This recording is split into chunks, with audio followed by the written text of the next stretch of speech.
ஈஸியாக போயிட்டே இருந்தது.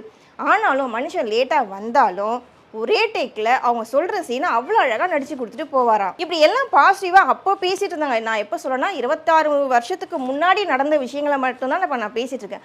ஆனால் இப்போ வந்து பார்த்தீங்கன்னா லேட்டஸ்ட்டாக ஒரு ப்ரொடியூசர் 2 பேர் நான் சொல்ல வரேன். ப்ரொடியூசர்ஸ் வந்துட்டு அவரை பற்றி பல குற்றச்சாட்டுகள் வைக்கிறாங்க. என்னென்னா பணம் வாங்கிடுவார், அட்வான்ஸ் வாங்கிடுவார், ஆனால் திருப்பி கேட்டாக்கா தரமாட்டார், டேட் கொடுப்பாரு, அந்த டேட்டுக்கு ஏற்ற மாதிரி நடிக்க மாட்டார்.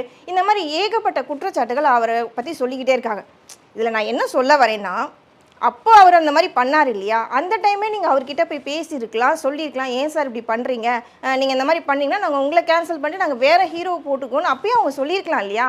அப்போல்லாம் விட்டுட்டு இப்போ வந்து அவரை, அதுவும் இப்போ வயசான காலத்தில் சில கொஞ்சம் உடம்பு முடியாத நிலையில் இருக்கார், இப்போ போய் அவரை தவறாக பேசினா அவரோட மனநிலை எப்படி இருக்கும்னு யாராவது யோசிச்சு பார்க்குறாங்களா? இப்போ அவருக்கு கொஞ்சம் வயசானாலும் இப்போவுமே வந்து பார்த்திங்கன்னா மக்கள் இப்போ நம்ம ரீசெண்டாக இப்போ அவரோட படங்கள்லாம்